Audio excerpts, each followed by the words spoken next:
1, 2, check 1, 2, check 1, 2. Ladies and gentlemen, boys and girls, I hope that you all can hear me.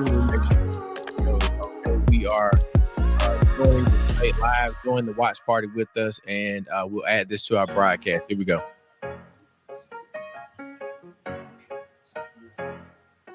We're dead, and they were asking us to do something. And look, I'm a hunter. I own firearms. The vice president is. We understand that the Second Amendment is there, but our first responsibility is to our kids to figure this out. In Minnesota, we've enacted enhanced red flag laws, enhanced background checks, and we can start to get data. But here's the problem. If we really want to solve this, we've got folks that won't allow research to be even done on gun violence. Yeah, make sure you tap into and this idea that we should just live with it, and I here's what I do think, that this is a good start to the conversation. I 100% believe that Senator Vance hates it when these kids, it's abhorrent and it breaks your heart. I agree with that. But that's not far enough when we know there are things that work. I've spent time in Finland and seen some Finnish schools. They don't have this happen, even though they have a high gun ownership rate in the country. There are reasonable things that we can do to make a difference. It's not infringing on your Second Amendment. And the idea to have some of these weapons out there, it just doesn't make any sense. Kamala Harris, as an attorney general, worked on this issue. She knows that it's there. No one's trying to scaremonger and say we're taking your guns, but I ask all of you out there, do you want your schools hardened to look like a fort? Is that what we have to go when we know there's countries around the world that their children aren't practicing these types of drills? They're being kids. We owe it to them to get a fix. These are things that shouldn't be that difficult. You can still keep your firearms, and we can make a difference. We have to. If you're listening tonight, this breaks your heart. Senator. Tim, first of all, I didn't know that your 17-year-old witnessed a shooting. I'm sorry about that, and I appreciate it. Christ have mercy. It is awful. And I appreciate what Tim said actually about Finland, because I do think it illustrates some of the frankly weird differences between our own country's gun violence problem and Finland. Is okay, first of all, we have way higher rates of mental health abuse or mental health substance abuse. We have way higher rates of depression, way higher rates of anxiety. We unfortunately have a mental health crisis in this country that I really do think that we need to get to the root causes of, because I don't think it's the whole reason why we have such a bad gun violence problem, but I do think it's a big piece of it. Another driver of the gun violence epidemic, especially that affecting our kids, it doesn't earn as many headlines, but is the terrible gun violence problem in a lot of our big cities. And this is why we have to empower law enforcement to arrest the bad guys, put them away, and take gun offenders off the streets. I think there's a whole host of things that we can do here, but I do think at our schools we've got to talk about more security. Senator, thank you. Governor, you previously opposed an assault weapons ban, but only later in your political career did you change your position. Why? Yeah, I sat in that office with those Sandy Hook parents. I've become friends with school shooters. I've seen it. Look, the NRA, I was the NRA guy for a long time. They used to teach gun safety. I'm of an age where my shotgun was in my car so I could pheasant hunt after football practice. That's not where we live today. And several things I want to mention on this is talking about cities and where it's at. The number one where the most firearm deaths happen in Minnesota are rural suicides. And we have an epidemic of children getting guns and shooting themselves. And so we have, and we should look at all of the issues.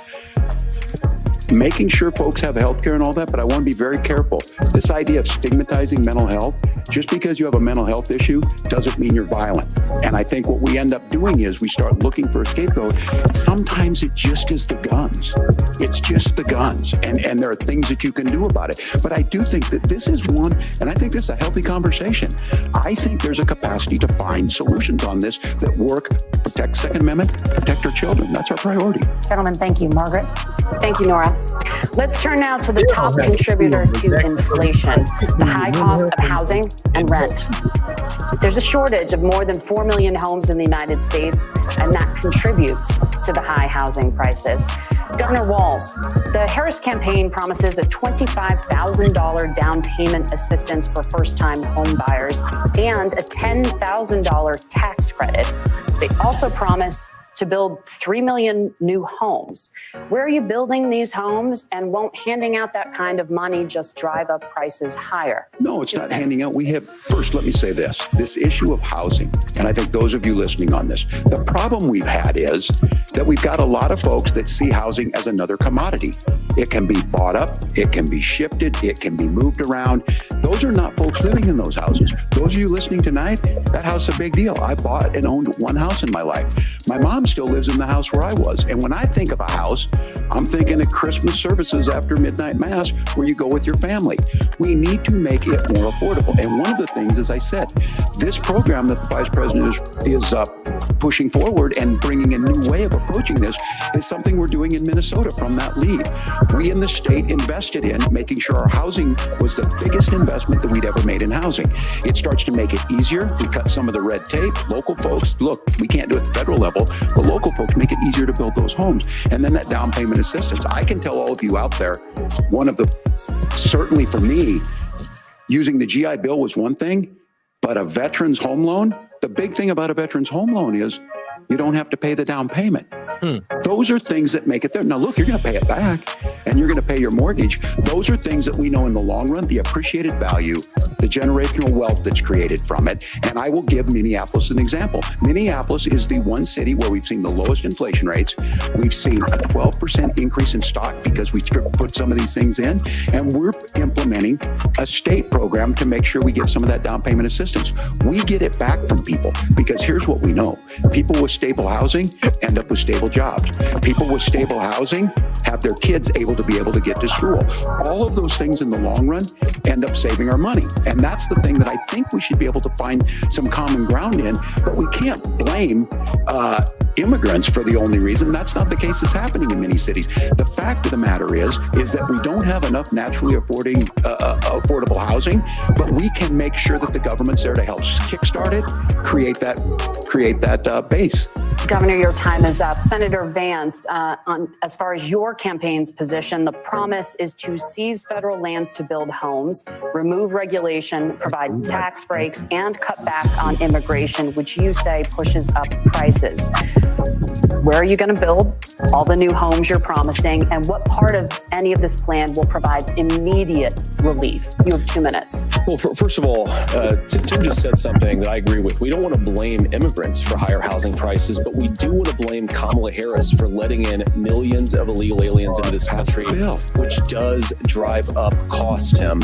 25 million illegal aliens competing with Americans for scarce homes is one of the most significant drivers of home prices in the country. It's why we have massive increases in home prices that have happened right alongside massive increases in illegal alien populations under Kamala Harris's leadership. Now, Tim just mentioned a bunch of ideas. Now, some of those ideas I actually think are halfway decent, and some of them I disagree with. The most important thing here is Kamala Harris is not running as a newcomer to politics. She is the sitting vice president. If she wants to enact all of these policies to make housing more affordable, I invite her to use the office that the American people already gave her, not sit around and campaign and do nothing while Americans find the American dream of homeownership completely unaffordable. Now, you asked, Margaret, what would immediately change the equation for American citizens? If you lower energy prices, as Donald Trump says, drill, baby, drill, one of the biggest drivers of housing costs aside from illegal immigration is, think about it, if a truck driver is paying 40% more for diesel, then the lumber he's delivering to the job site to build the house is also going to become a lot more expensive. If we open up American energy, you will get immediate pricing relief for American citizens, not, by the way, just in housing, but in a whole host of other economic goods too. Senator Vance, you still have 23 seconds there. Do you want to answer? Can I have it? Where? Governor, we will get to you in a moment. But Senator, where are you going to seize the federal lands? Can you clarify? Well, what Donald Trump has said is we have a lot of federal lands that aren't being used for anything. They're not being used for national parks. They're not being used, and they could be places where we build a lot of housing. And I do think that we should be opening up building in this country. country. We have a lot of land that could be used. We have a lot of Americans that need homes. We should be kicking out illegal immigrants who are competing for those homes, and we should be building more homes for the American citizens who deserve to be here. Senator, your time is up. Governor, I do want to let you respond to the allegation that the vice president is letting in Well, of course, migrants. that's not true. And again, you have the facts. I guess we agreed not to fact check. I'll check it. That, look, crossings are down compared to when Donald Trump left office. But it's, again, blaming and not trying to find the solution. I was going to ask, though, on this question, are we going to drill and build houses in the same federal land? And I think when people hear federal lands, these are really important pieces of land. Now, Minnesota doesn't have a lot of federal lands. I know in the western part of the country we do. There's not a lot of federal lands in and around Minneapolis, for example. So the issue is I don't understand the federal lands issue unless we see this, and I worry about this as someone who cares deeply about our national parks and our federal lands. Look, Minnesota, we protect these things. We've got about 20% of the world's fresh water. These lands protect. They're there for a reason. They belong to all of us. But again, this is when you view housing and you view these things as commodities. Like, there's a chance to make money here. Let's take this federal land and let's sell it to people for that. I think there's better ways to do this. We've seen it in Minnesota. We're able to refurbish some of these houses. We're able to make some investments. That gets people in. And I'm still on the fact on this. Economists, Senator Vance, you said you don't like the economists. Which economists are saying that it is immigrants that's adding to the cost? Governor, your time is up. But Senator, on that point, I'd like for you to clarify. There are many contributing factors to high housing costs. What evidence do you have that migrants are part of this problem? Well, there's a Federal Reserve study that we're happy to share after the debate. We'll put it up on social media, actually, that really drills down on the connection between increased levels of migration, especially illegal immigration, and higher housing prices. Now, of course, Margaret, that's not the entire driver of higher housing prices. It's also the regulatory regime of Kamala Harris. Look, we are a country of builders. We're a country of doers. We're a country of explorers. But we increasingly have a federal administration that makes it harder to develop our resources, makes it harder to build things, and wants to throw people in jail for not doing everything exactly as Kamala Harris says they have to do. And what that means is that you have a lot of people who would love to build homes who aren't able to build homes. I actually agree with Tim Walz. We should get out of this idea of housing as a commodity. But the thing that has most turned housing into a commodity is giving it away to millions upon millions of people who have no legal right to be here. What are the federal regulations? I deal with this as a governor. You can very quickly reply. I'm sorry. I get this as a governor, and I don't necessarily disagree with that in some cases, many of those are local, many of them are state. I don't know which ones are federal, but I think whenever we talk regulations, people think they can get rid of them. I think you want to be able to get out of your house in a fire. I think you want to make sure that it's fireproof and those types of things. So which are the regulations? Because the vice president's not responsible for those. Congress writes those. Governor, thank you. Gentlemen, we have a lot to get to. You're passionate about the housing crisis, I can tell. But Nora? Thank you. One of the top problems facing Americans is the high cost of health care. Senator Vance, at the last presidential debate, former President Trump was asked about replacing the Affordable Care Act. In response, he said, "I have concepts of a plan." Since then, Senator, you've talked about changing how chronically ill Americans get health insurance. Can you explain how that would work?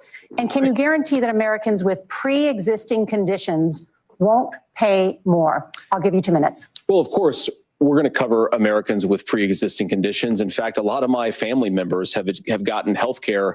I believe, members of my family actually got private health insurance, at least for the first time, switched off of Medicaid onto private insurance for the first time under Donald Trump's leadership. And I think that, a lot of people have criticized this concepts of a plan remark. I think it's very simple common sense. I think it's Tim Walz knows from 12 years in Congress. You're not going to propose a 900-page bill standing on a debate stage. It would bore everybody to tears, and it wouldn't actually mean anything, because part of this is the give and take of bipartisan negotiation. Now, when Donald Trump was actually president, and again, he has a record to be proud of, prescription drugs fell in 2018 for the first time in a very long time. Under Kamala Harris's leadership, prescription drugs are up about 7%. Under Donald Trump's entire 4 years, they were up about 1.5%.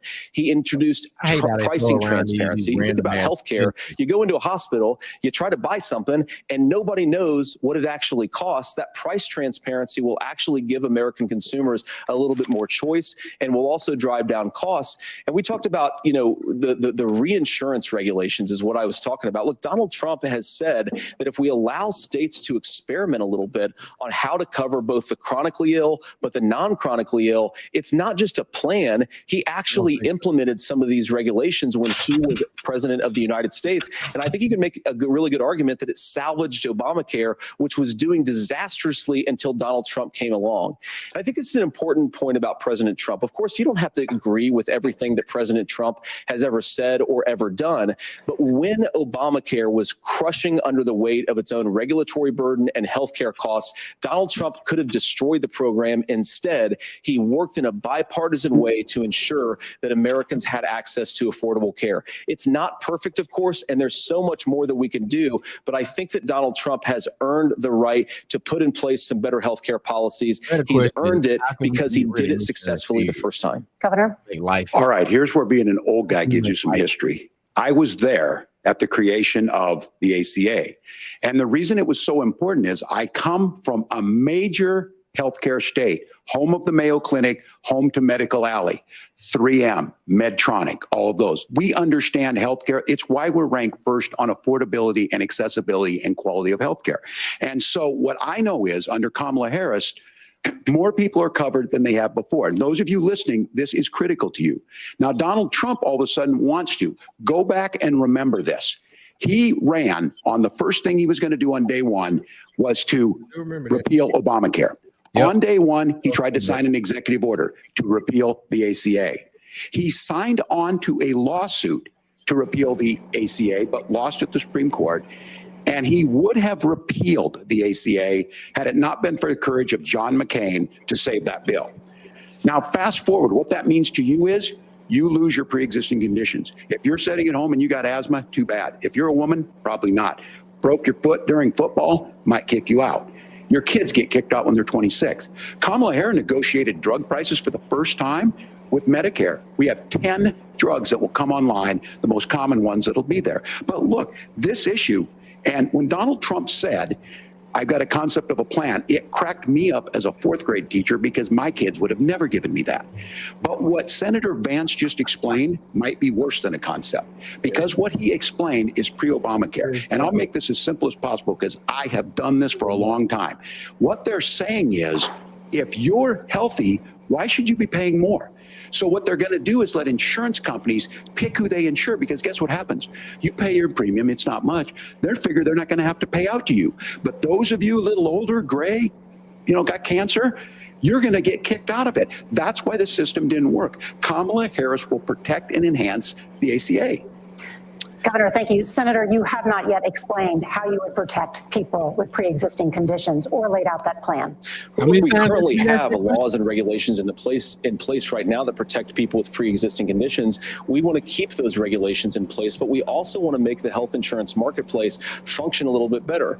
Now, what Governor Walz just said is actually not true. A lot of what happened, and the reason that Obamacare was crushing under its own weight, is that a lot of young and healthy people were leaving the exchanges. Donald Trump actually helped because y'all jammed up the system. He did so in a way that preserved people's access to coverage who had pre-existing conditions.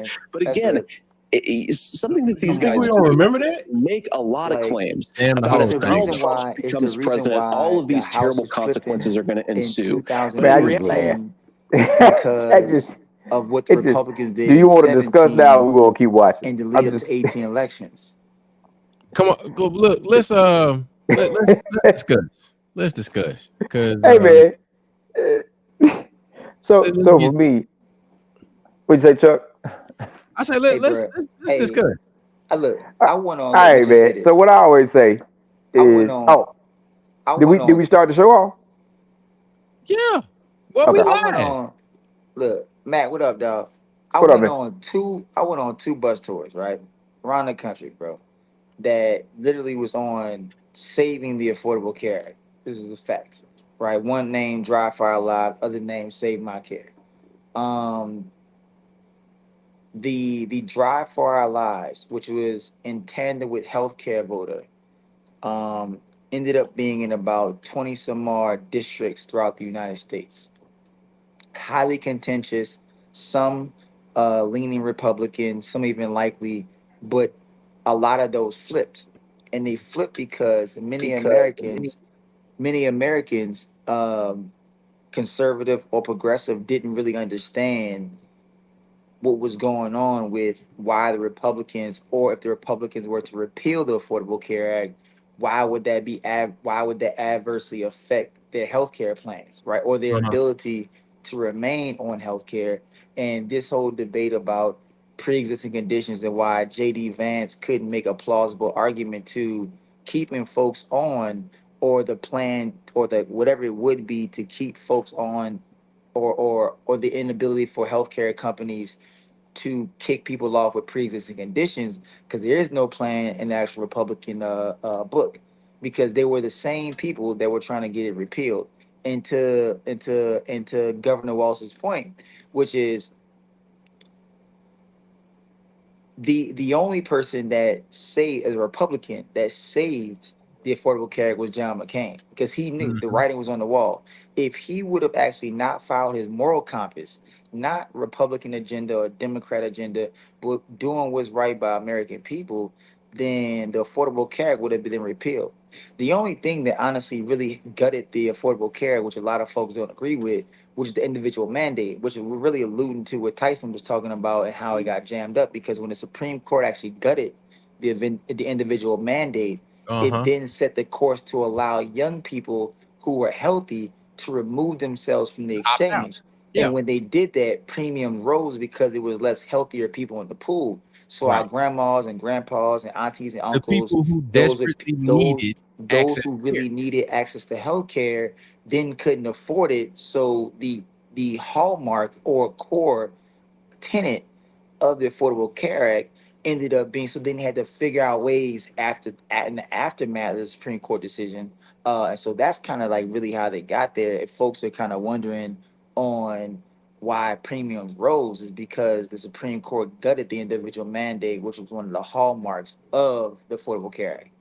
Well, well, there's another big piece that's left out of that, right? And I've had this conversation with Chuck, and I always reference to President Obama, that President Obama was the contractor, and he said what he was going to do, but then they didn't send him no concrete guy, they didn't send him no plumber, they didn't send him the folks, and you pushed against. Then you say, hey, you didn't do your job. Part of what happened was the state mandates didn't do their part. So, like right now, Mississippi is still fighting for the expansion of Medicaid. States have been partnering with federal governments on different plans for years, right? 80-20. Hey, here's what we're going to do. We're going to give you 80% of the money to do this program. You got to come up with 20% on the state level. They dive at it. Matching funds. They dive at it, right? Right. When it came to the Affordable Care Act, if you remember this, in the state of Mississippi, our insurance commissioner wanted to go for it. The governor stopped him. And then after that, he changed his language to align with the Republican ideology. This is true. So the issue, you looked at it, this made sense. If I told Chuck right now, he's going to build a house, Chuck, I found a program. Hey, $500,000. If you can come up with 50%, they'll give you, you can come up with 50% or even 10% of that, right? If they say, Chuck, if you come up with $100,000, they have bashed at $400,000 for your house. Yeah. Who won't do that, right? Whatever you got to sell, you're going to try to do it.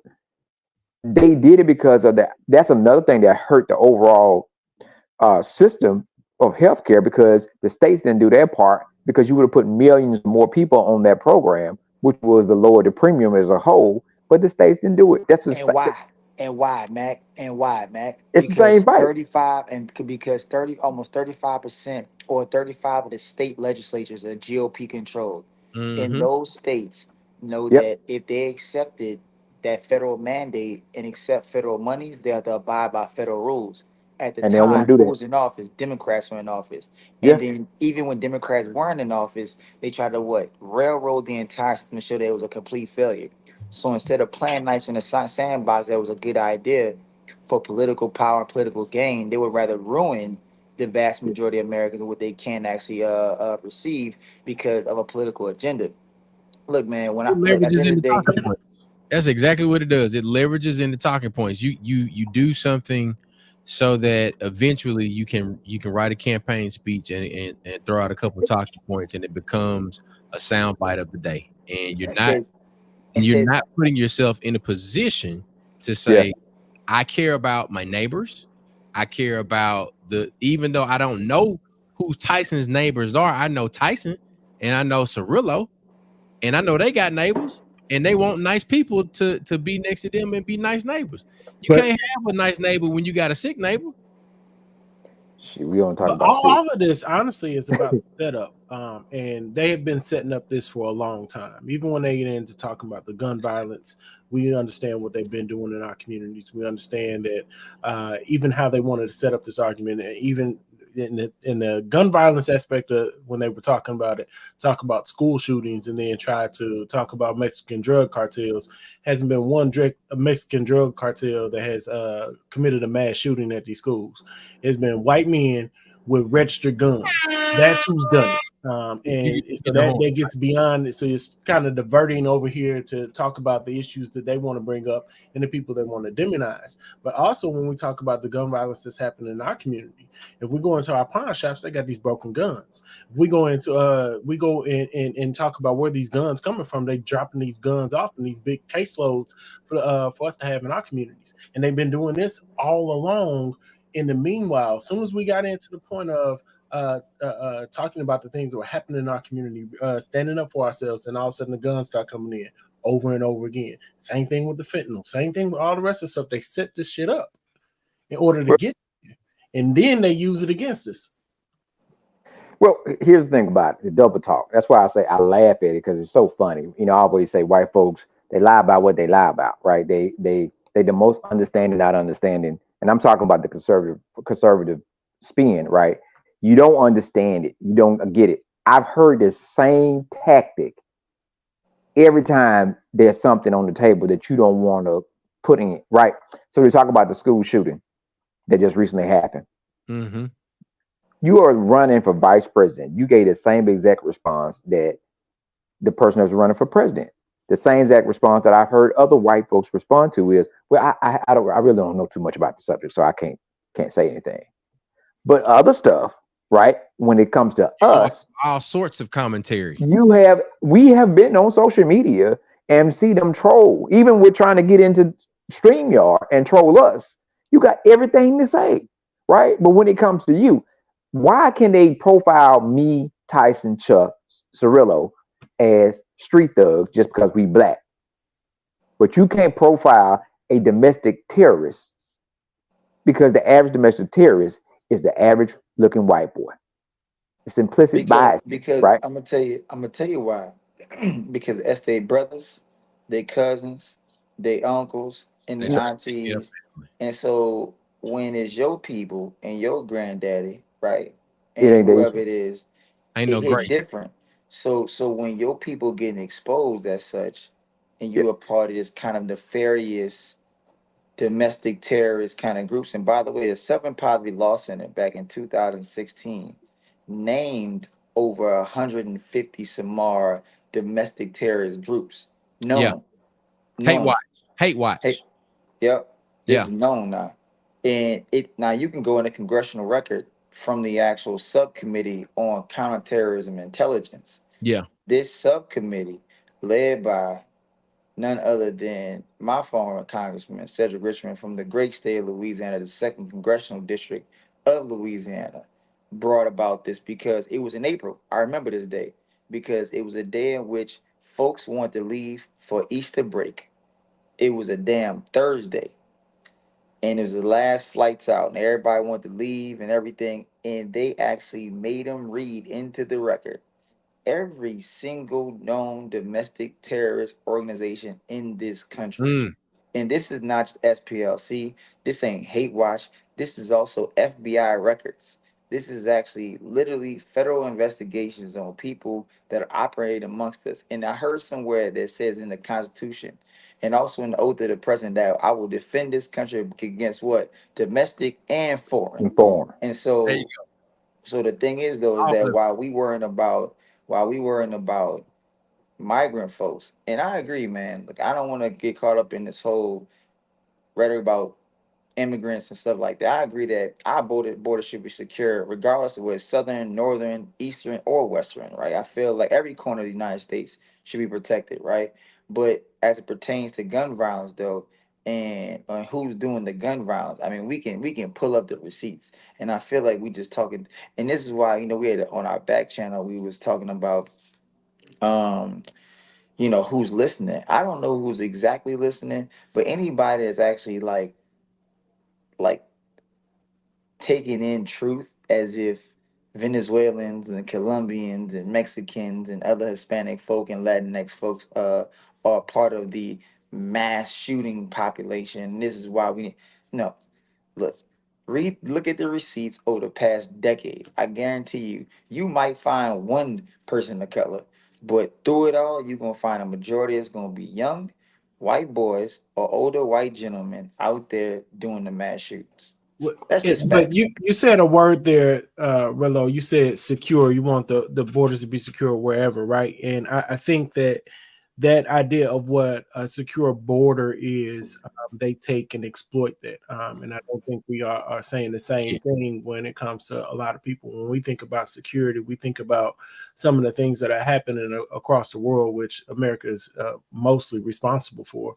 But America has this idea that can't happen here. So this idea of what we come with the bullshit everywhere else, right? So this idea of security comes from that. But when it comes to how the right exploits this and how they're looking at it, and we go into the immigration policy, which is really deep. Just kind of how they they open the borders and it's wide open for if you're coming from Northern European countries. Boy, you said what I was about to. Boy, you said what I was thinking. Over, but when your skin a little bit lighter, melanin in your skin.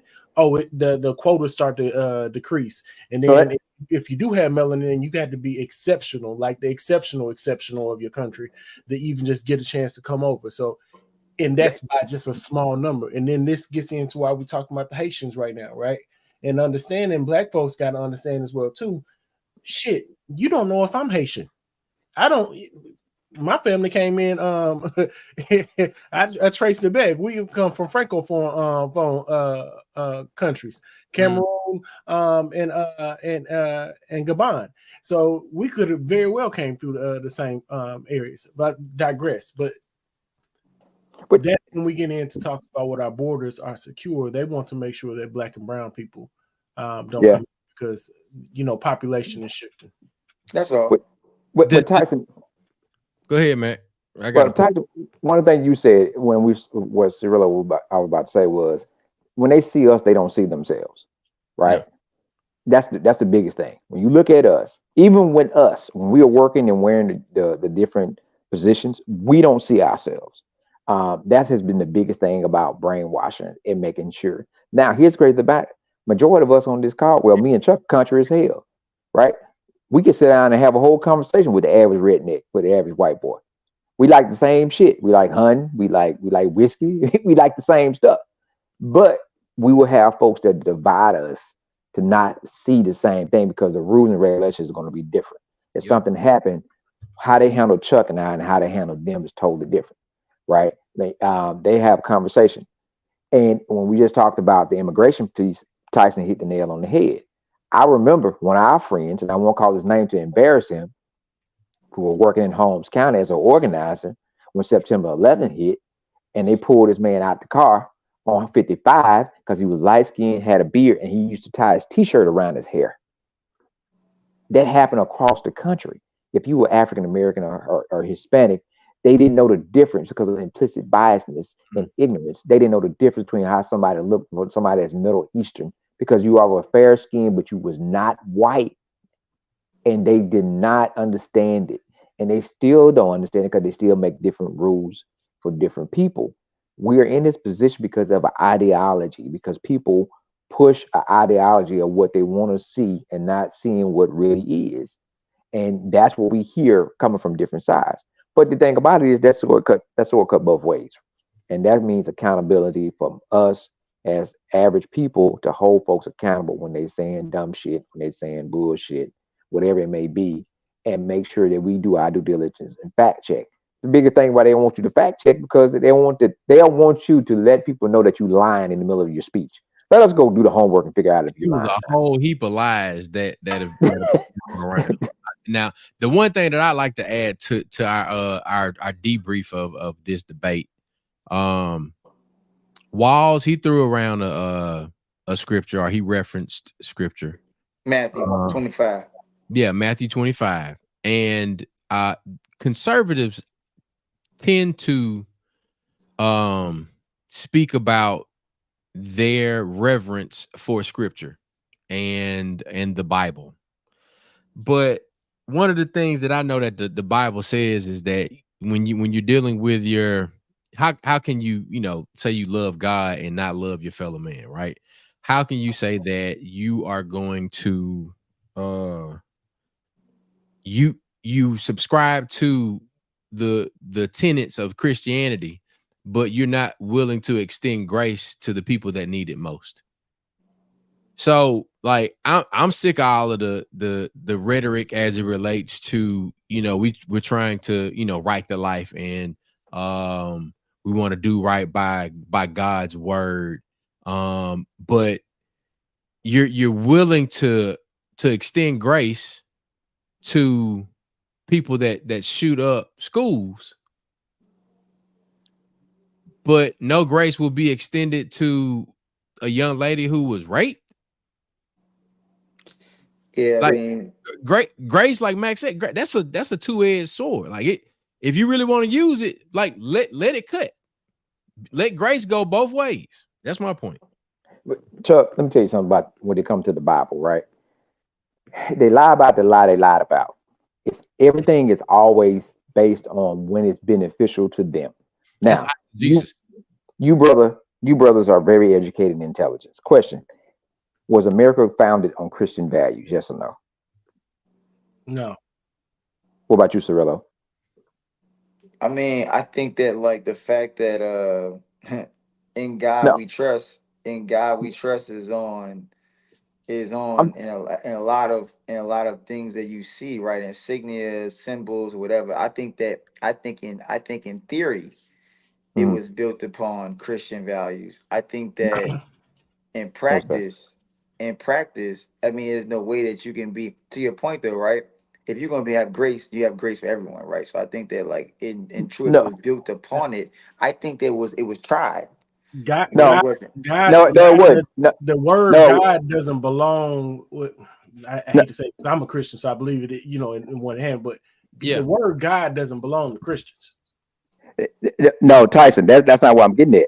The I just Declaration of want to clarify Independence. that in talking about kind of the founders, Yeah, and even talking yeah. about the insignia and putting God on things, because it's not synonymous.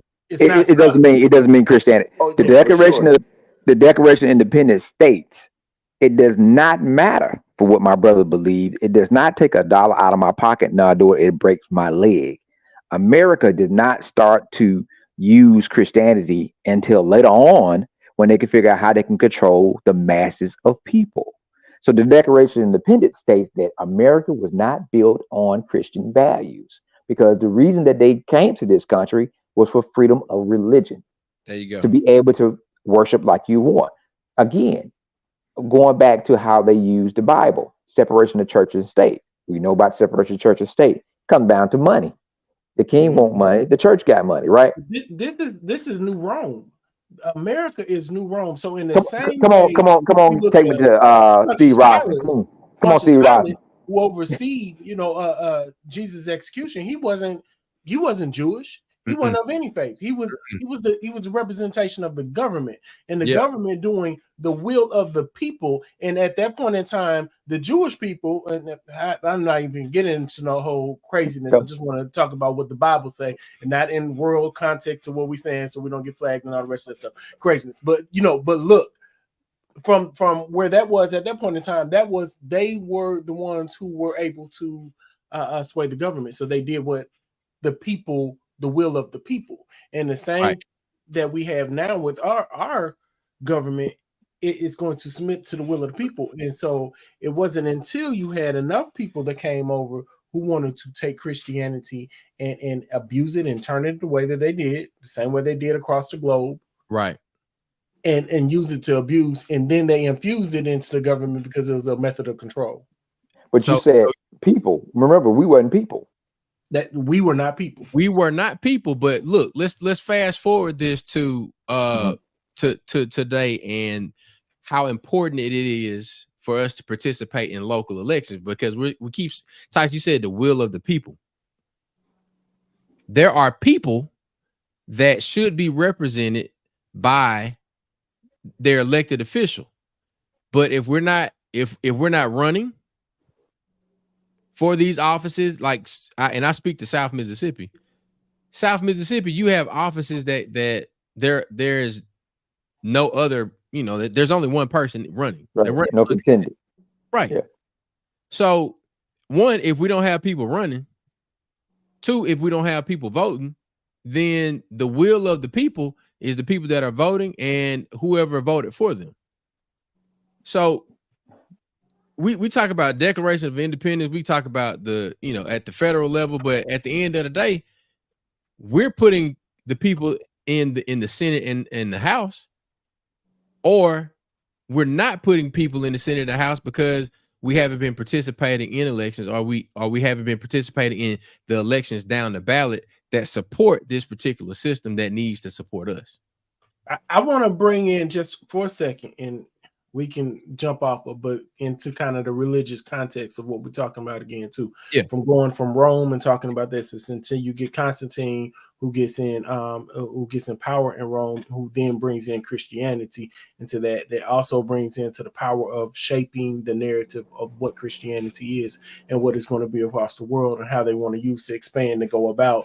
And we get into all of the different things we get. So we're talking about I don't even know what my time, but we definitely know it was way almost thousands of years after Jesus lived, of Right. this being discussed and kind of chopped up. And we think about it in modern terms as if Jesus died and then all of a sudden the church was there and then this has happened like this. But there was a lot of things. You had the Holy Crusades and all of those things. A lot of things that happened throughout world history at that time, and a lot of different religions and a lot of different cultures that were coming together and kind of bringing it there. But you get that one senator who was head of government, who then brought in religion to use that to spread his the government. And that's the same thing if we look at what Donald Trump is doing right now. He is trying to be in that same way. The man has his own Bible that he's selling. He embodies, he wants to be Christ. He wants to be that savior to people, and he thinks that's what he is in his head. And the people are starting to support it in the same kind of way. And that's where we get into the corruption of the church. The same thing the Mussolinis and the Hitlers and everybody in the world create their own like cult-like mentality where like it's either my way or the highway. It's very fascist way, authoritarianism, what's that diagnosis called? Huh? What that diagnosis called? Narcissistic behavior. Right. Oh yeah, for sure. I think that like you see that to me. I think it's so apparent in Trump. Like, and I don't know. Sometimes like, do I want to give him this credit that that's what he's trying to do? But and that would probably make him smarter than what I believe him to be. But I think that he's so narcissistic that he just falls into the category. I don't know if he's even aware of any of it, right? I just think that he just knows that he just wants to be the end all be all. And so like it just ends up, and then when you look at who he's surrounding himself with, and if you bring it full, like this is going, I'm trying to full circle it back to the actual debate. Project 2025 was talked about, and then like the actual like why this election is so important, right? I think that you can talk about a myriad of things. I think you could talk about on the background, the Federalist Society, who since the 80s have really moved their way, and 4 to 5 justices now that are on that court is by way of lineage through the Federalist Society. Supreme Court clerks, right? People that work for these justices, people that worked at these firms these justices were at, people that work, like, is all a network that has happened and has really been, like, and to their credit though, right? has been a very long play, Mm-hmm. right? A very, very, very long Long game. play, and investments being made into getting to this point. It's almost like the Project 2025 is the coup de grace of like all their life's work. Like if It's we can just get peace. this done, That's their capstone. that's their capstone. That is Mhm. that is like if I had the longest PhD route to take and I can put a lid on it, this would be my defending my dissertation right now in public's eye and saying that I don't care what you think. I can put a manual out how to tear down this country and everything that it possibly can stand for. Every minority group, Here's every the thing. person that's living in the margins, whatever the case may be, and tear it down in one fell swoop by an election. And the last thing I'll say is that it's so important, bro, because not only the executive branch, not only the judicial branch, but the legislative branch, bro, up and down the ballot, man, there is so much at stake right now that it's like we can spend hours and hours and hours and hours talking about this stuff, and that unless folks on the ground are doing the Lord's work and talking to folks and organizing, man, like I don't even want to leave no stone unturned, man, because honestly, what we saw in 16 to get, and to get Trump elected, and thinking that it was a shoe in for Hillary. If people think there's a shoe in It for Harris, sadly mistaken. sadly mistaken. It got to be Sadly bigger than mistaken. everything you just said right here from Project 2025 is bigger than this election. And if we think whether Harris and Walz get elected, that's going to stop them from trying to. This was a marketing campaign. They wanted to release that to the public so everybody can read it. So they can get that out there. So now this becomes the same way that you get in the Alex situation. Yeah. They released all that stuff and they carbon copied and put it here, here, here, and there. They want people whatever position of power they could get into, and this even gets into a lot of stuff they're doing right now with the election commissions of getting it in these different offices where no one's looking. They're going in there assuming these and putting these MAGA Republicans that are in there, and they're going in there doing the same thing. If we want to, and I know I'm going all over the place, but if we want to understand what Trump is going to do, think about the post office during the last time Trump was in office. Think about it right before the election. Think about right before the 2020 elections. Right, he had put that dude in the post office who had no clue. I'm talking about we weren't getting mail. They had cut. It was horrible. But they did that on purpose for the ballots. Every single agency, and they're going to do it. They already have. They have this. They have already installed the people in place, and they sitting there waiting. In the same way that we understood that the racist KKKs was in police force, and we knew that was going to happen when they told us what was going to happen when we elected Obama, and then all of a sudden we started seeing this. It just started happening, right? Same thing. Already have these folks in place. This is coming for us. So if we focus in just on this election alone and not about the whole broader spectrum of what we have to do, I think we're gonna lose. We're gonna lose the battle. It's still in the end, and we think we won because we got Harris and Walz in office, and now we're going to be in. Oh, everything is great. No, it's not. Yeah. Well, here's one thing, man. Right? There's certain cultures of people that don't worry about the election on a large basis, right? We talk about majority of all the Asian cultures, for Chinese, Korean, Vietnamese. They have created a system in your system where they function and they live, right? Most of it is financial and how they band and work together, right? The issue with us is we allow so many people, and I've said this on numerous occasions, to teach us and tell us how we should respond as Black people and as Black men. And we listen to that. We don't have our own system that we function, that we focus on, right, and that we stick to. We allow those folks to keep us pulling. So we always depended on who's sitting in whatever seat. We have no safeguard. We don't have our own community system, our own economic system. We do not be actively engaged in the local election to create that other safety net and shield. We always have to depend, right? And that's why we can't control the elections, because we are waiting on the top down versus from the bottom up. Mm-hmm. We don't have our stuff in place because it's a lot that come with it. That means we got to do a lot of deprogramming. We got to do a whole lot of things that folks have spent billions of dollars putting in front of our face to keep us distracted, that keep us ignorant and not understanding. We don't have the same opportunities, right? That means we're going to have to fight twice as hard. We can't say, man, they ain't gonna give us money to open up no gas station like they get on Middle Easterns. They open up liquor store because they don't charge them for tax. Okay, well, why we ain't open liquor store? Well, Mac, We know, you know what I'm saying? It's those things. What I'm saying is, we can say that the board ain't fair. It ain't never been fair for us. Why do we expect that now? And now because they are feel more feared than ever because of population, because black and brown have more children. That's why we got abortion issues, right? They know if you looked at immigration when they did their roundup, everywhere they went and picked up folks, they was at work. When nobody's standing on the corner, when nobody's selling no drugs, they was at work, and the businesses they picked them up at were owned by conservative white Republicans, right? That's what they were working at. They the one that hired them and give them cheap labor. yeah, because they got them contracts. But that's the double standards we talk about. Pretend like you talking about being strengthened. We don't have no businesses. This is what I'm saying. They're gonna Black take folks the ain't got black no businesses brown to hire them. jobs. We got what we hiring them at. We focus on saving America. That's our problem.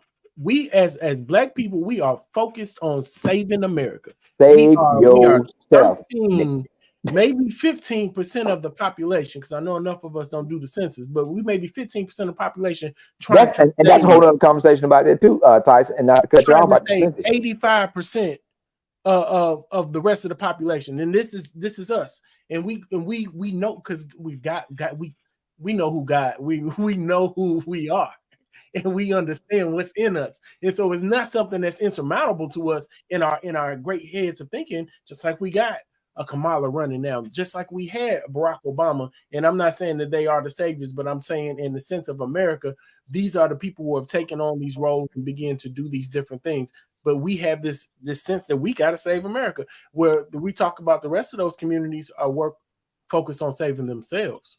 Mm-hmm. And then they become a part of America. I see where that's coming from. But see, the systems are like you said about census, right? Chuck and I applied. You know, we didn't get the job. We applied. Yeah. So it's a whole lot of conversation. Again, that we say that I can't fault so many people, but I know that it's done intentionally, where you say, I tried to do it, but you don't put certain people in place. You said you need anybody, but we didn't get a job. Chuck and I didn't. So we end up doing it through Mississippi Move. As a part of our voter registration, we end up doing the census piece anyway, without even being hired by the Census Bureau or anything. Yeah. We did it because it was need to be done. There are a lot of hard to count areas. When I told him, I said, listen, somebody like me could get in the truck with my great uncle who's 89 years old, and he can show you all the backwoods and small areas that's not on your map where people live. They're not counting out areas, and they're not doing anything else about it. Hard to count people. Like, might be on purpose. I mean, it's done on purpose. That's the point. You keep saying that this is a problem when we say, well, hey, here's how you fix it. Yeah, we want to do that. But you ain't trying to fix it. You just want to be able to point at it and say there's a problem. And as long as you keep pointing at it as a problem, then you got something to talk about, which is what they talked about with the immigration bill. Got a contract coming. That's what they mean. Man, there's somebody there's a white group. They got $25 million. I won't even say the agency. We got $25 million to do outreach. If I gave you $25 million right now, what do you think a plausible number of people, applicants, you think would be a good number to get into a program? Like if you had to get reach and applicants entered in, what would be a good number for 25 million? Just like don't think too long. Just give me a number. Oh shit! But for Mississippi, you can do you got 20. I'm telling you like this right now. Everybody running Amazon. Amazon pays $20 to $21 an hour. I just give you that example. No, Mississippi, Mac, listen to me. Listen, they're doing too much. You saying that if we got $25 million, how many people can we reach for $25 million? Not just reach the world. I think in the world not just reach. So let's say, for example, the census. So we're talking about the census, right? Right. Yeah. If I gave you $25 million right now, How many states? folk could you How many get states? to actually fill out a census form? How many states? You hear my question? No, your state, Mississippi. I know what you're saying. That's why my point is how many states? Because Max if said I he's got, organizing all we 50. got people that's what I'm telling you. Hiring people Now, and putting together a team. how many? Shit. Now, what if I told you this group, $25 million, over or under 100? 100 what? 1,000? No, 100 people.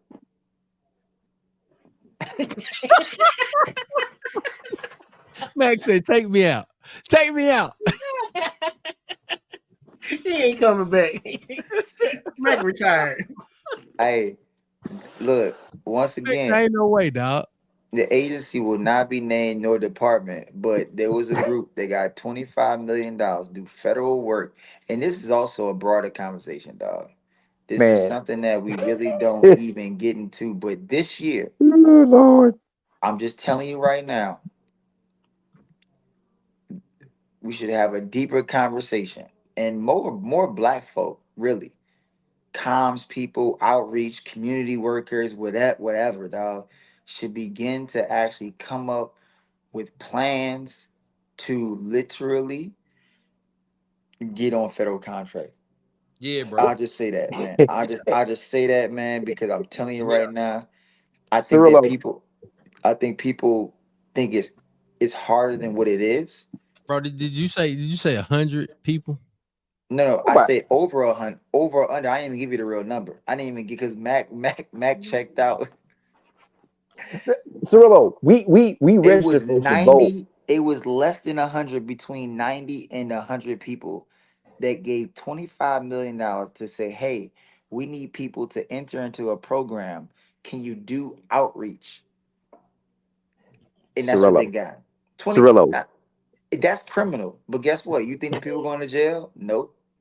Because Cirillo. there's no real barometer on outreach because nobody does Oh outreach. God. We gave out food boxes. And when we gave out food boxes, this is in the middle of COVID. We registered folks to vote and did their census, right? Mac, During I the believe you. Jackson water Look, crisis. I'm just look, let me look. I'm just telling you. I'm just We paid telling you. $1,000 for 3 pallets of water. We Well, had no, folks lined up down the street at Tulu, and we registered folks to vote while they waited in line for water. And that's $1,000 for water, not counting food. Mac, now look, look. What I'm trying to it's so explain is, it's that so intentional though of I, what's happening and why it it happened in happened. Mississippi It happened in Mississippi Mississippi. specifically. It's It, intentional and it's criminal as why that's happening there. let me just say this. Hold on, let me just say it. It is. But let me just say the last thing. I just want to go back to the really reason why I said what I said. Why y'all are trying to get hired by the census, do our create shit the ourselves. plan to create your own job to then hire your own people on. That's Correct. what I'm saying. Are we Like with you? I don't want this to go over the heads of this group and also those who may be listening, is that forget that. To your point about manifest destiny and controlling your own communities, then get with the people that know better and then start to make the plays you want and then put it in the atmosphere in terms of federal contracts, because ain't nobody gonna really look. If they don't know you, you ain't get. That's it. It's tough. Yeah. You gotta put Yeah. out the bids, man, and get online, bro, and do that thing, bro. I'm telling you, and it's possible. I just think that, like, I guess for me, I'm just a bad employee. I realize that, and I don't really think like I'm just I really want to just create our own thing, employ Yeah. our own people, but Yeah. we gotta be willing to do the paperwork. The only reason why sometimes we don't really get the thing is not because we not here or we don't want to be knee deep in something and really do the work. Is part of the problem is too, it's a privilege to sit there in front of your computer and fill out applications and sift online. See, when you got resources, I can put resource elsewhere so I can do the research to then do the thing to fill out the applications. Once, and that's why I tell people, like, damn man, why people not entrepreneurs, why they don't scale? because the scale means you got to put something down to pick something up, and most of us don't have the actual privilege to do so. And so, but if you divide and conquer, if you say you got part one, you got part two, you got part three, you got part four, then some shit can get done. And I think that part of the communal effect of Black folks is that there's a privilege of having community, but it's the willingness to actually work with community. And I Yeah, think that, like, while I think that we do on some levels, I think other levels, because we want the entire bag, that we miss out on the entire bag. Instead of saying, to the Jay-Z's point, I'd rather 1% of a billion than zero of a hundred. You know what I'm saying? Like, so yeah, it's kind of like saying, look, give me a bunch of different little contracts that end up getting to where I want to be at. I got less, I got I got Yeah. less responsibility, but I got more mailbox money coming in, and therefore I can support my family, I can support my lifestyle, I can support my investment, I can do what I want to do. But because we want to say we got this $1 million contract, I rather say I got 20 $10,000 contracts. And I rather say that, because that to me is saying I got breath. I got, because guess what? You lose that $1 million But contract. Guess what? but you also, You on your Willow. ass. I mean, I agree with everything you're saying 100%. But I also think that there are some nuances in all of that too that we have to really take into perspective and have to think about. One, we get into talking about and you know, a place like Mississippi, if you will, that we have a brain drain and we don't have the and I say we, you know, still got my 601 number, but 769. yeah. But in there's a brain drain. So in places in like a DC and other places where we have a thriving community that can lift each other up and we can have other resources in there, a lot of times you have one person, one ED of a nonprofit organization who's trying to lift all of that at one time to even begin to think about what it takes to do, like you said, having the space and the time to apply for federal contracts. People would go without because you can't show up because you have to spend that time. So it's like those kind of things like that when we talk about it, again, that's intentional and criminal when we get into talking about kind of that setup. But then on the other side it too, it's like, okay, I don't know. I stopped there because I think no. Tyson, what you're saying is what I'm just like. You don't have time to think, right? The goal is to put you in a position where you don't have time to think to figure out the situation. The goal is to keep you on the hamster wheel where you got to keep doing the same thing day in, day out to make someone else to be the person. And what Cirillo is saying is it's a brain power, right? To put together the contract. Someone said, because, you know, and I say this, but this person, right? Congressman Thompson said this years ago. A lot of times the folks that are qualified don't care, and the people that care don't are not qualified to be able to get the funds, right? The other thing he said is if you're not at the table, you're on the menu. Right. Look, come on. We got to get at the table, right? And if we can, that's how we're gonna build our own table. So the thing of it is what Chuck and I've said for years. Chuck and I and Sabir, I'm surprised Sabir didn't jump in. If we had money, we'd be dangerous. The issue is if you had funds and had resources, you'd be dangerous. We have had our plans, as Cirillo said, we have had our plans stolen, right? We have submitted working with a larger entity, and you don't, oh, well, unfortunately, we can blah, blah, blah. And then you're like, that should look familiar, right? I'm sorry. We couldn't, you know, work with you guys. We couldn't work with you guys. Your hands, you got to, more hands. Yeah, and then, so, you know, your plan to hit the street. And that's what we're saying, like that. We have such a bad track record of seeing that type of stuff when you're talking about they get over, which goes back again now, which was broken down into a lot of these movies, is that $1 rule, right? It has to be, it only can be me. It's only can be me. When what Cirillo is talking about, we're talking about a game changer. Let me tell you what happened. When the storm hit at Rolling Fork, we had a lady who was working with one of the housing groups, and she was just the connector. That said that she was going to have $100,000, which is a budget. This was covering the whole area to help us get housing. This lady started getting threats because the people thought that she had $100,000 on her or had direct access to it. People were threatening her because she wouldn't move what they needed to do and get them in the house. That's what we're talking about, the desperate one for funds. Magic Johnson said something recently, we're talking about the business for black folks, is we got to get used to handling and dealing with money. We have to get used to it. We are ready to cut the throat of anybody that look like us for the smallest amount of money. And when that happens, when there's some real bread on the street, it's gonna be rough with us. But the crazy thing about it is this young Dolph stuff. Exactly. And they look. Yep. And that's full circle on the gun violence issue, bro. But all of it's connected. I think at the end of the Everything's day, connected. at the end of the But day, man, you look at brother, gun violence. I gotta jump. I gotta do a breathing treatment, man. Y'all go ahead. I gotta agree. I gotta do this because I'm gonna have a long night. Cirillo, don't finish your thought, man. We'll Go ahead, bro. Appreciate y'all. Appreciate it, Mac. All right, Mac. Nah, man. I mean, that's just, like, to me, when I look at gun violence, bro, and you look at like what's going on, is like I think most people sometimes just don't, like, either you don't know or you don't see it or whatever it is. But to me, all in all, is a lack of resources. And when you don't know better, you don't do better. When you don't see better, you think that what you are is like all you will ever be. And I think that like access and resources is an issue, or are issues, right? And I don't know sometimes from an actual macro level how we kind of like immediately change that. You know what I'm saying? But then you infuse polymer 80 and like the ghost guns, right? And then the manufacturers and all the other like loopholes and the flat. It is like, I mean, like, you get tired of wake up in the morning, man, and a young brother getting killed or a young sister getting killed or whatever, whoever it is, really any young person, honestly, like a mass shooting. I mean, the other day, man, I was sitting down thinking about this. I was like, bro, am I like becoming a little desensitized to like headlines about people just getting shot and killed, just generally speaking?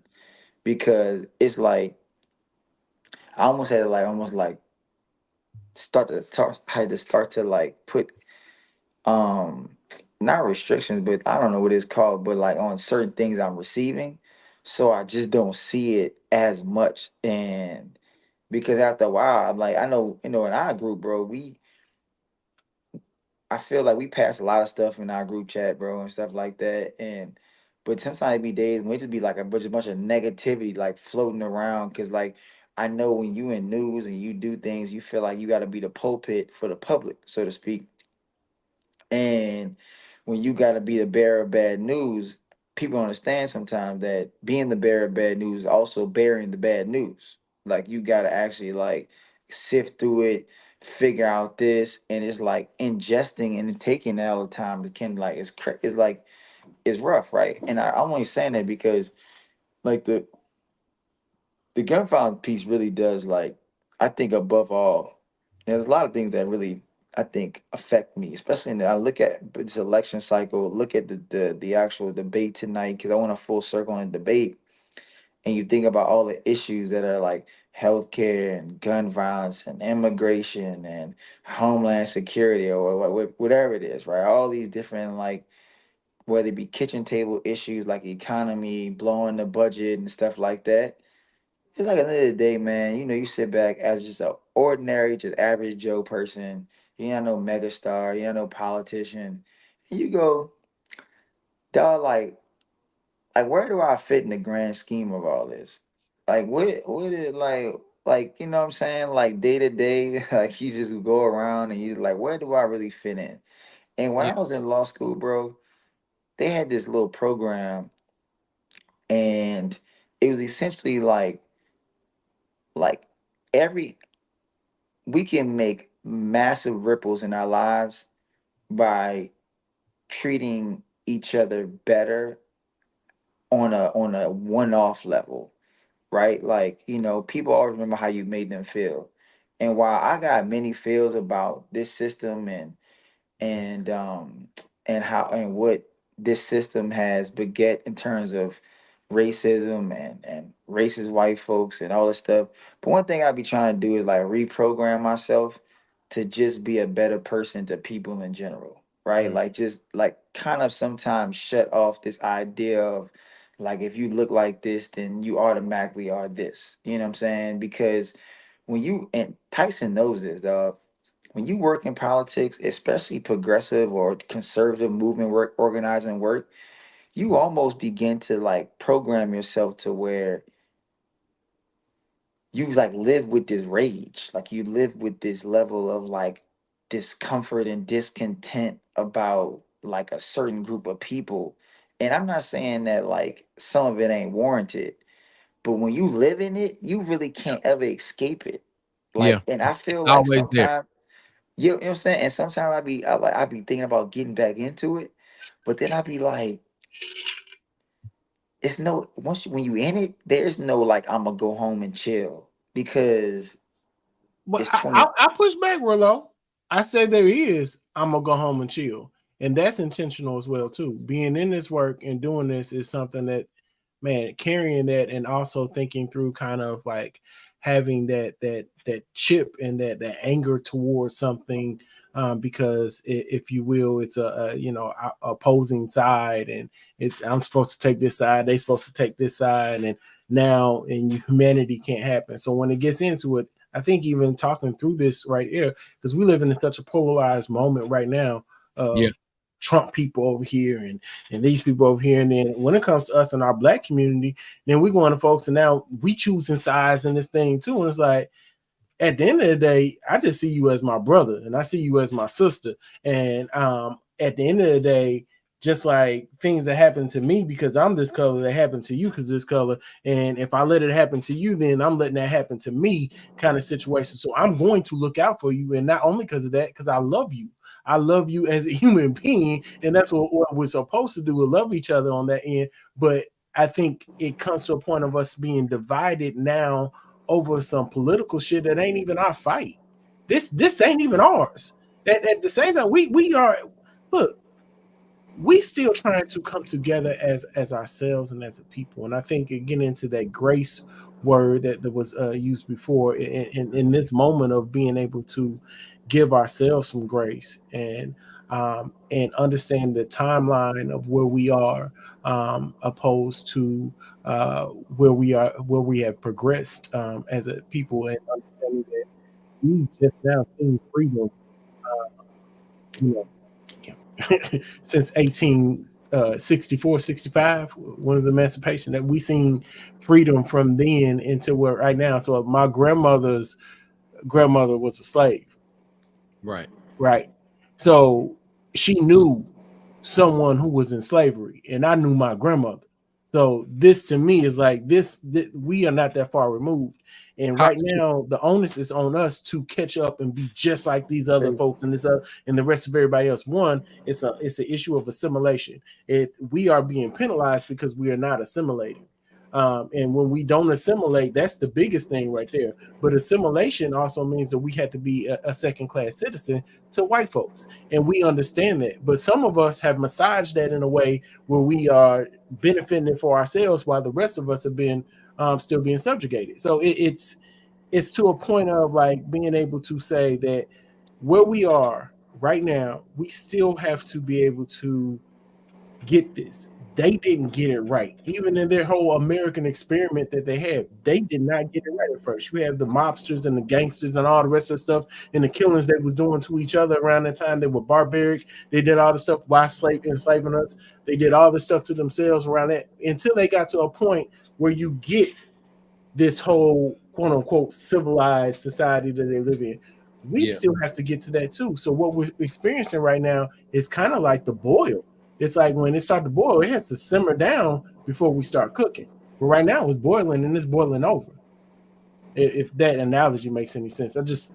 I know what you mean when you're on a cooking level, because you got that good simmer where it's like slow popping bubbles and they're really doing this thing. I understand what you're saying, brother. That's what I'm saying. And we not there yet. We still at that. We at that very boil over heating point where we got to turn that fire down. Yeah. And right now we are trying to turn that fire down, but I think they are adding gasoline to that fire at the same time. And that's what they always have been doing. As we've been trying to turn that down so we can simmer, so we can really cook, they keep on turning the fire. Before you say the last word, because I want to give it to you, bro. Seriously, 'cause it's your show. And one, I just want to say, my man, bad. no, you good. I just want to say, man, I commend you, man, you and Mac for jumping on here on Tuesdays, dog. So for folks out there who've been jumping on for Tuesdays, man, and doing Nightcap Knowledge, bro, this is lit. Trust me, it takes a lot of energy, patience, time, whatever it is, to be consistent. And to do that and to do it weekly like y'all do it, man, I really commend y'all. I just want to say this really quickly for the debate purposes. Who do y'all think, and it don't take long, don't give me no explanation, just say a word, name. Who won a debate tonight? Go for it. I'll end. T.Y. Man, Democrats. Yeah, I say Democrats. So I'll say Democrats as well, but the thing that I would like to bring from, like you said, Cyril, our back channel, and if you don't have a group of friends that are discussing the things that are happening in the world, I think that you are probably doing yourself a disservice if you're living off the grid, cool, and you just found us some kind of way because YouTube recommended us to you. I'm proud of you for living off the grid and then tapping into what we got going on over here at Black Window Chaser and Nightcap Knowledge. There is a war going on, and I'm not saying that the only war that is going on is between Democrats and Republicans. There is a war going on for, like, it's spiritual warfare in action right now. There are some of us that are in tune with the spirit realm, where we are attempting to do the thing that in 100-year plan, we are a piece of the success for this 100-year plan. It could be 1,000-year plan, but that's beyond my purview in terms of, I ain't, like Cyril said, I ain't here on Tuesday night just for my health. So at the end of the day, if we're putting something on your head before you go to bed, and eventually, these, what we now at 206 episodes, it amounts to 206. That's so crazy, man. That's dope, bro. Yeah, That's really dope. Honestly, 200. Like, amount. people be like, how you get to 206 consistency? Keep going. Don't quit. Just keep going. I mean, but I mean, if you look at it like this, Harriet Tubman she wasn't taking people back and forth for her health. She was looking at a long-term plan, and I think all of us are a part of this long-term plan of freedom and the ability to chart your own path, but also to be able to say, I care about the people that are to the left and to the right of me, regardless of how they look. But if you cross me, and I know what's wrong and what's right, if I can interpret what you're doing to me as wrong, I am willing and able to end you. That's right. Now, because now that's defense of self. So we ain't gonna get into the whole Second Amendment talk and all of that, but Walz made points. He did not speak from just sound bites and clips. I thought he attempted to come off as polished and yet sincere as he could. I think Vance, he stuck to the playbook. He really didn't answer a lot of questions that were asked of him. I think if I can count before we kind of pivoted and started to discuss some of the things that they attempted to break down, I think Vance had more times for the moderators to ask him, can you clarify and actually answer the question? So if we use that as the key performance metric of who actually answered questions, I didn't get a lot of those from Walz. I got a lot of those after Vance was asked questions, and then they repeated, said, can you clarify? And the only time Walz got the follow-up was when his time was in China. his time in China. And and then he followed up did he saying that go he though? misspoke, and he said he misspoke, right? And so to But he was me, there. But he wasn't yeah, there at that particular time. and he said But I I thought that misspoke. showed the most humility, actually. I mean, I think that him, he gave a long way of getting to the answer. I think I would probably just answer this straight up and from the beginning, and then went into the whole long, take my time with that stump speech. But I think that it just showed great humility on this part of being able to say, yeah, I misspoke. I get carried away sometimes, and I like, it was a human moment where you get Vance on the other end. He just smooth talk, or what he called himself, white boy smooth talk himself right on out of the question that it was asked in the first place. But about Kamala Harris, she's got the border open. She got the border open. I mean, honestly, dog, I can't wait to the fact check it, because I don't track all of those politics to the umpteenth degree. Yeah. But I'm familiar on a topical level, and I feel like what I heard, and I can't say with definity, but that boy JD Vance was lying his ass off.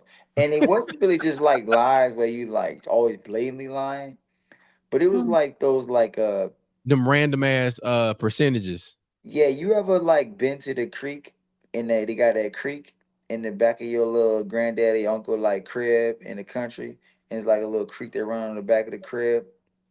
You ever stuck your hand in the creek, and when you stick your hand in the creek, it muddle the waters. You can't really see the rocks on the ground and stuff like that.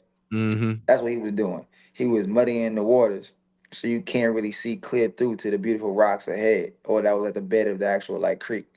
That's what he was doing all night. He was muddying the waters, so you can't see with a clear-eyed view of actually the vision for America going forward. Yeah, and you were not able to express that, and what couldn't express it. But this gets into that. I mean, I know we're gonna have a whole other conversation about it, but this gets into when I talk about this was the setup. They broke the education system on purpose. So now you get where he can just say anything, and people don't have the cognitive abilities to go through and say, "Is this really real, or is he lying to me?" Yeah. It seemed like what I seen. It seemed like something that I know. It seems familiar. So if it feels familiar, then it might be real. Right. So they can say familiar to you all day. Hey man, you brought up a great point though, man, earlier, dog, about Project 2025, about how it doesn't matter who wins. I mean, it does, but it doesn't, from the standpoint of getting now this propaganda out, right? And it's everything they're doing is dismantling, or there's another little step, and whether it's a big step for them or a little step, it's still another step, and they're gonna keep on and keep on and keep on. And it's almost yo, you gotta really, and this is why you gotta be fighting tooth and nail every day. And I know that, and this is why I just this work is so stressful, because it's bro, and that's I'm gonna tell you this. When MLK, Martin Luther King Jr., man, was shot and killed. I don't know who brought up the other day. I think I was talking to somebody else. But when they did the autopsy on MLK, the amount of stress for being an organizer, a community organizer, he had the vital organs of a 50-year-old man, a heart that was just that much stress. And I would say to anybody out there, bro, you doing this movement work, to Tyson's point, you gotta know when say tag you in and I'm out. Because the power is in numbers. You can't do it by yourself. And so again, this goes by the power of community and working with each other for the greater good. Because I think that some way, if you want to go fast, go by yourself. But if you want to go far, you go together, something like that, right? And I had kids late in life. I had my son, I'm 40, when I was 40, and I want to be here. So I mean, I can't be stressing out. I cannot be stressing out. And Cirillo, honestly, bro, I can't sum it up no better than what you've already done. There is a way for us to all play the role that God has put us here to play. The thing is, what Tyson said is that we have to have that that perseverance faith, so that we know that we're putting the pieces in the people and the plans in place, so that the work that we do lives on beyond us. And ultimately, that gets us where? It gets us to where the money resides. Appreciate y'all. Yeah, man. This is Nightcap. We do this every Tuesday at 9 p.m. Central. Hey, the debate was a debate. We are 35 days from Election Day, and we want you guys to make sure that you know that you can tap in with Mississippi Move. We got our bi-weekly statewide volunteer conference call Thursdays at 5:30 p.m. You can go to msmove.org to register as a volunteer, and ultimately we will get you plugged in. We're ready for rolls to the polls, ladies and gentlemen. Let's get ready to do it. Election day is on the way. See y'all next week. Nightcap Knowledge. Peace. Vote.